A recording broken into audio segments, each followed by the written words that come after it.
तुम्हारा नया नाम कितना खूबसूरत है। हाँ, जैसे जलते और पिघलते हुए मोम का खूबसूरत नाम। मासूम रूहों को तड़पने की सजा अपने बंदों की खुशी से क्यों जला करता है तू। मुंसिफे तकदीर मिल जाएगा तो पूछेंगे हम किस बिना पे जिंदगी का फैसला करता है तू। अल्लाह मुझे थोड़ी सी ज़िंदगी और दे दे। मैं अच्छी होना चाहती हूँ, मैं वापस आना चाहती हूँ। दोस्तों, आपने मधुबाला की कहानी तो कई बार सुनी होगी, लेकिन क्या आप जानते हैं कि आखिरी वक्त में मधुबाला जी ने अपनी बहन से क्या कहा था? वो 22 फरवरी की रात थी जब मधुबाला जी ने अपनी छोटी बहन से दवा मांगी थी और दवा पिलाकर बाहर जाने के लिए कहा था, और ये भी कह दिया था कि अब मैं तुम लोगों को और तकलीफ़ नहीं दूंगी। छोटी बहन को क्या मालूम था कि जब मौत नज़दीक आती है तो मरने वाले को ये साफ दिख जाता है। तब उसे ये भी भान नहीं हुआ था कि दूसरे दिन सवेरे ही वो एकदम मौत के शीतल पंजे में हमेशा के लिए लेट जाएगी। सचमुच वही हुआ, 1 इंच भी गलती नहीं रही। दूसरे दिन ही सौंदर्य की उस देवी ने आंखें मूंद ली कि अपने को कब्र के नीचे ले जाए जाते हुए न देख सके। क्या आप उनके अंतिम दिन के बारे में जानते हैं? इसी वर्ष जब उन्होंने अपना जन्मदिन बनाया था तो अचानक बीमारी ने पलटा खाया। काफ़ी अरसे से वे अपने वालिद के घर ही रह रही थीं। इस बार अब तबीयत बिगड़ी तो बड़ी निराश हुई। वो न जीने देती थी न मरने देती थी। किशोर उसको खुश रखने की कोशिश करते, वह खुश हो जाती। जब 21 तारीख को उनकी तबीयत ज़्यादा ख़राब हुई तो किशोर वहीं ठहर गए, अपने जुहू वाले बंगले पर नहीं गए। रविवार को उन्हें किसी काम से कलकत्ते जाना था। मधुबाला कहती थी कि रुक सको तो रुक जाओ, मगर काम का हर्ष मत करना, ज़रूरी हो तो चले जाना। शनिवार को तबीयत और सुधर गई तो किशोर उस रात को जू बंगले पर चले गए। वहाँ से एरोड्राम पर सवेरे जल्दी जाना आसान रहेगा। खान साहब ने फिर भी डरते हुए स्वर में कहा, किशोर टेलीफोन के पास ही सोना, कभी ज़रूरत पड़ी तो बुला भेजूँगा। और वही हुआ। आधी रात भी बीत नहीं पाई थी कि किशोर को फिर बांद्रा भागना पड़ा। मधुबाला की गिरती अवस्था देखकर खान साहब बहुत घबराए। उनकी तबीयत खुद खराब थी, चलना फिरना उनके बस की बात नहीं थी। उसके पास पहुँचे, 2 पल ठहरे, फिर अपने कमरे में जाकर नमाज कज़ा पढ़ने लगे। उनकी ओर भर भर की सिसकियों को सुनकर मधु बोली थी, लेट बी हार्ड पीसफुली, और उन शब्दों के 15 मिनट बाद ही वह निर्जीव हो गई। तब 9:20 हुई थी। धीरे धीरे फिल्मी गैर फिल्मी स्नेही जन इकट्ठे हो गए। लोग बाग दबी ज़बान में टिप्पणियाँ कर रहे थे कि फिल्म लाइन का अभिशाप है। जितने चेहरे वाकई खूबसूरत आए उनके पीछे इसी तरह का जंजाल लग गया। कोई खूबसूरती से हाथ धो बैठा तो कोई ज़िंदगी से ही। एक बार मधुबाला ने बड़े फिल्सफाना ढंग से कहा था, औरत अगर थोड़ी सी भी बेवकूफ़ होती है तो औरत रहती है, अक्लमंद हो तो औरत नहीं रह पाती। एक बार बोली थी, आदमी का दिल जितना अच्छा होता है उतना अच्छा वो आदमी होता है, और जितना अच्छा आदमी होता है उतना अच्छा कलाकार। एक थी मधुबाला, फिल्मी सुंदरियों की रानी। रूप की हर एक परिभाषा उस पर पूरी उतरती थी। बला की खूबसूरत, जैसे पानी की चादर के पीछे दिए जगमगा रहे हों। उसके तन की साई रुपहले पर्दे को चमका देती। देखने वाले इतना चकाचौंध हो जाते कि उसकी अदाकारी को देखने का उन्हें होश ही न रहता। उसके पठान वालिद अताउल्ला खान दिल्ली में साधारण व्यक्ति का जीवन व्यतीत कर रहे थे। अल्ताफ़, कनीस और मुमताज़ 3 नन्ही बालिकाओं के भरण पोषण का भार था कि मित्रों ने फिल्मों में भाग्य आजमाने की राय दी। और वे तीनों बालिकाओं को लेकर बम्बई आ गए। उन दिनों बम्बई में मकानों का मिलना समस्या बन चुका था। उपनगरों में डबल रूम मिल जाते थे। खान साहब को बम्बई टॉकीज मलाड में काम मिल जाने की ज़्यादा उम्मीद थी। वहीं एक डबल रूम भी मिल गया। बस वहीं रहने लगे। बम्बई टॉकीज की फिल्म बसंत बनने लगी।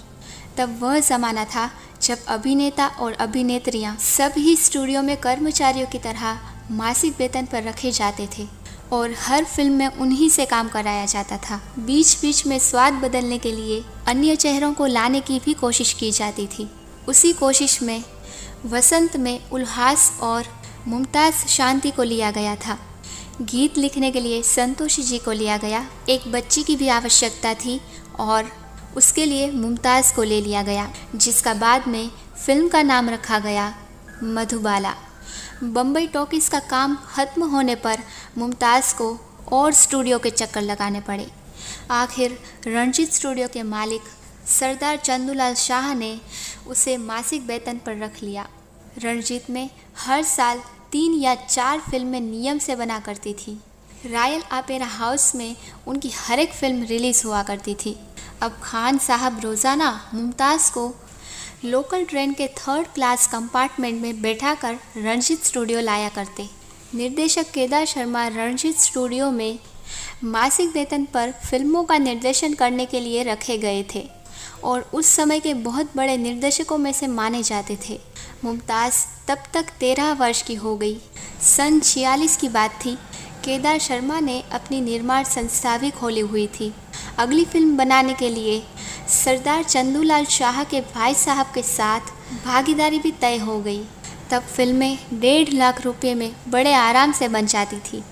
सरदार साहब को मुझ पर पूरा भरोसा था। मेरी हर बात को ज्यों का त्यों मान लिया करते थे। पूछने लगे, फिल्म का नाम क्या रखोगे? मैंने कहा, नीलकमल। हीरो पृथ्वी के बेटे राज को ले रहा हूँ और हीरोइन के रोल में एक है बेगम पारा तथा दूसरी मुमताज़। उन्होंने कहा ठीक है। बात पक्की हो गई। तैयारी होने लगी।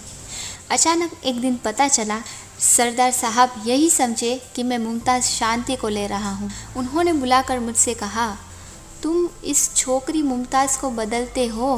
मैंने उनके वाक्य को अपनी ओर से पूरा कर दिया। या 75,000 रुपया वापस देते हो। मेरी इस गुस्ताखी से सरदार साहब बिगड़ गए। उस समय उनके सामने इस तरह बोलने की हिम्मत किसी में नहीं थी। बोले, 75,000 कब वापस कर रहे हो? मैंने बस 2-3 दिन की मोहलत मांगी। अपनी पसंद को मैं बदलने वाला नहीं था। अपने घर के जेवर तथा दीगर कीमती चीज़ें बेचकर किसी तरह 75,000 रुपया इकट्ठा किया और उन्हें वापस करके अपनी कंपनी को अलग ले गया। मुमताज़ मधुबाला बन गई थी। उसे मेरे साथ काम करने का बड़ा शौक़ था, क्योंकि मैंने उसे इतनी उम्र में हीरोइन बना दिया था। वह रोज़ साफ कपड़े पहनकर ऑफिस आती। मैं शूटिंग से पहले अपने दफ्तर में ही हर किसी से रिहर्सल कराया करता था। घुटने ज़मीन पर टेक कर एक सीन में उसे डायलॉग बोलने थे।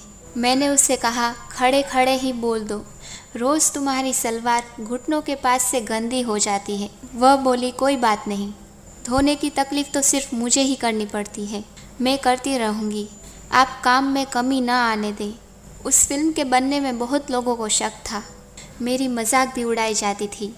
वो फिल्म जब बनकर तैयार हुई तो सरदार चंदूलाल शाह ने बंगाल क्षेत्र के लिए उसी फिल्म का डिस्ट्रीब्यूशन ले लिया, जिसमें से उन्होंने शुरू में भागीदारी भी खत्म कर दी थी। रणजीत स्टूडियो की एक स्नेहमयी हीरोइन थी कमला चैटर्जी। पहले मैं नीलकमल में उसी को हीरोइन लेने वाला था, मगर वह ऐसी बीमार पड़ी कि उठी ही नहीं। उसे मरने से पहले कहा था, मेरी भूमिका मधुबाला को ही देना, और उसकी बात रखने के लिए मैंने सरदार चंदूलाल शाह के भाई साहब की भागीदारी खत्म कर दी थी।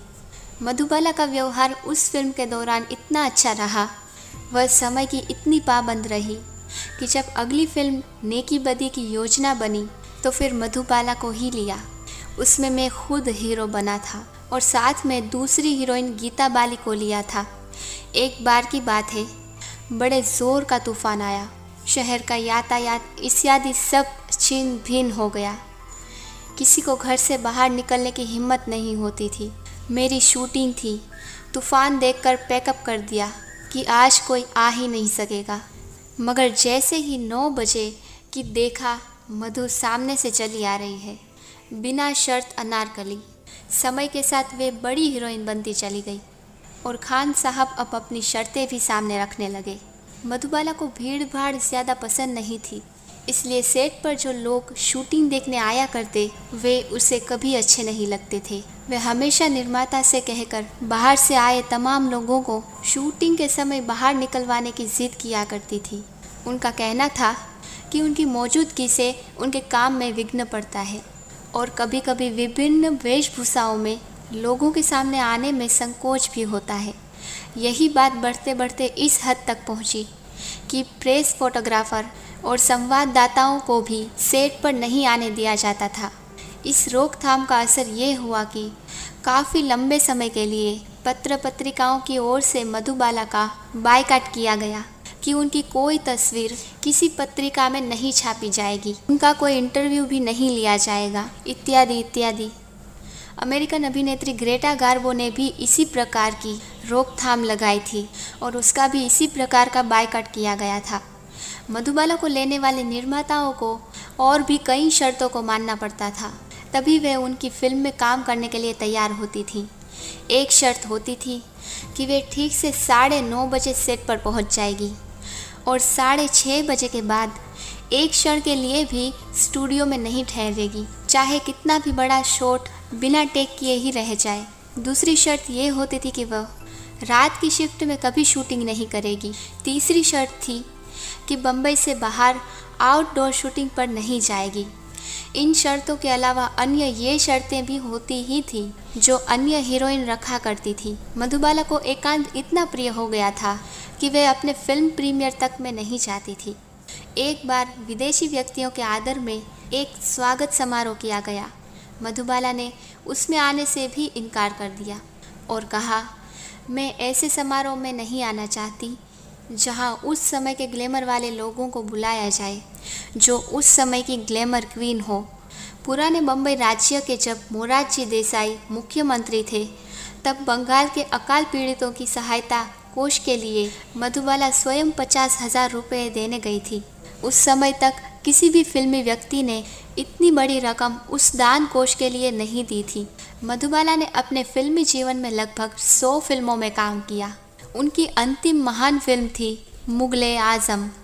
उनके निर्माता निर्देशक के आशिफ ने मधुबाला के लिए कहा, मधुबाला मुझसे खौफ खाती थी और मैं उससे, बहुत पहले की बात है, मेरी उसकी बातें चली थी एक फ़िल्म के लिए, मगर खान साहब की शर्तें सुनकर मैंने उससे लेने का ख्याल तब्दील कर दिया। फिर मैंने जब मुग़ल-ए-आज़म को दोबारा शुरू करने का फ़ैसला किया तो कमाल अमरोही ने अनारकली नाम से फिल्मकार स्टूडियो में वही कहानी बनाने का ऐलान कर दिया। कमाल साहब ने मेरी स्क्रिप्ट में भी डायलॉग लिखे थे, उन्हें सारी कहानी मालूम थी। उस अनारकली में मधुबाला को लिया जा रहा था। मैंने ये सब ज़ोर ज़बरदस्ती देखी तो मुग़ल-ए-आज़म को बनाने का सवाल मुस्तबिन कर दिया। मगर बाद में जब अनारकली भी नहीं बनी तो मेरी तैयारी फिर से शुरू हो गई। उन दिनों एस नज़ीर नाम के एक एक्टर थे। मधुबाला के घर में उनका बहुत आना जाना था। वे खबर लाए कि वे मुझसे मिलना चाहती हैं और एक दिन स्टूडियो में मैंने देखा नज़ीर काफ़ी देर से आसन जमाए बैठे थे। मधुबाला की कार आती है, मैं भी उसी कार में बैठकर बातें करता हूँ। वे कहती है कि उसे मुग़ल-ए-आज़म में काम ज़रूर करना है। वालिद साहब से बातें करें तो उनकी तमाम शर्तें मान लें, करनी तो मुझे है। वे कोई भी शर्तें आप पर लागू नहीं होगी। मुझे बेइंतहा खुशी हुई। हीरोइन खुद कह रही थी कि वे हर शर्त पर मेरे साथ काम करेगी तो और क्या चाहिए। मैं खुद उससे लेना चाहता था मगर डरता था, एक तो खान साहब की शर्तों से और दूसरे इस बात से कि मधुबाला और दिलीप कुमार में अनबन है। यहाँ तक कि दोनों में बोलचाल भी नहीं थी। कहाँ तो उन दिनों में इतना प्रेम था कि शादी होने की भी तैयारियां हो गई थी। इसी मौके पर दिलीप कुमार के बड़े भाई साहब भी आए और कह गए कि मधुबाला को ले लिया जाए तो दिलीप कुमार की तरफ से कोई हर्ज नहीं होगा। साहब तो जब शूटिंग शुरू हुई और पहले दिन 6:30 बजे मधुबाला ने घर जाने की तैयारी की तो मेरी मंगे टेढ़ी हो गई। मेरे साथ ये मिजाज नहीं चल सकता। मेरा शॉट लगा हुआ है, जब तक पूरा नहीं होगा रुकना ही पड़ेगा। अगर नहीं रुकी तो मुझे कल ही किसी और को लेने के लिए सोचना पड़ेगा। आखिर मधु ने मेरी तकलीफ़ को समझा और अपने वादे के मुताबिक पूरी फिल्म के दौरान कभी भी मेरी बात से इनका। मधुबाला को खूब जानने वाले लोगों में लेखक चुन्नी लाल काबिश भी हैं। खान साहब के पूरे परिवार के लिए काबिश जी ज्योतिष आचार्य हैं। रोज़मर्रा की सायत कैसी है जैसे विषयों पर उनसे राय ली जाती है। उन्होंने बताया, दिलीप कुमार से नाता टूट जाने के बाद से मधुबाला को दिली सदमा पहुंचा था। वे दिल की पैदाइशी मरीज़ थी, जिसकी वजह से उन्हें ना ज़्यादा खुश होना चाहिए, न मेहनत मशक्क़त, न जीने पर चढ़ना चाहिए और ना दूसरा कोई ऐसा काम करना चाहिए जिससे सांस ज़ोर ज़ोर से लेना पड़े। डॉक्टरों ने कहा था कि संतान की लालसा रखना मृत्यु को बुलावा देना है और ये हालत शायद 10 सालों से थी। 8 साल से हालत ज़्यादा ख़राब हो गई थी। किशोर से मिलकर उनके दिल को राहत मिलती थी। आखिर उन्होंने किशोर से सिविल मैरिज कर ली। किशोर पर वह इतनी आसक्त थी कि जब बीमार पड़ गई तो वह अक्सर कहा करती थी, मुझसे उन्हें ज़रा भी आराम नहीं पहुंचा। जब किशोर उनसे मिलने आया करते तो उनकी खुशी देखने काबिल होती थी। वह कोयल की तरह कूकने लगती थी। कहती थी, घर में उजाला सा हो जाता है। और एक बार बड़ी बुझी हुई सी आवाज़ में बोली थी, काबिश जी, कहीं उनसे मेरा तलाक तो नहीं हो जाएगा। उनका आखिरी मेकअप साबित हुआ। उनकी फिल्में अधूरी रह गई और सारी फिल्में छोड़ उन्हें घर पर ही बैठना पड़ा। 7 साल की उम्र से काम करती आ रही थी। खाली बैठे रहना उनके लिए मुश्किल हो रहा था। उन दिनों उनके पिता पठान नामक एक फिल्म का निर्माण कर रहे थे। मधुबाला पठान के सेट पर एक तरफ कुर्सी पर बैठ जाती, लेकिन बैठे बैठे पीठ में दर्द होने लगता और फिर बिस्तर पकड़ लेती। अल्लाह बचा ले। बीमारी से उकता कर मीना कुमारी की तरह उन्होंने कभी शराब का सहारा नहीं लिया, क्योंकि वे मरना नहीं चाहती थी। अगर डॉक्टरी इलाज नहीं बचा सकते थे तो न सही, अल्लाह बचा लेगा। इसी श्रद्धा से वे दिन में 5 बार नमाज़ पढ़ने लगी थी। 1968 के आसपास वे अक्सर चर्च गेट के एक होटल में दिखाई देती। उनके साथ एक अंधा फ़कीर दिखाई देता जो उनके हाथ में एक पुड़िया थमा देता। पुड़िया मिलते ही मधुबाला वहाँ से खिसक जाती। डॉक्टरी इलाजों की नाकामयाबी के बाद उनकी सारी आशा भाई खला के उस अंधे फ़कीर की दी हुई भभूति पर टिकी हुई थी।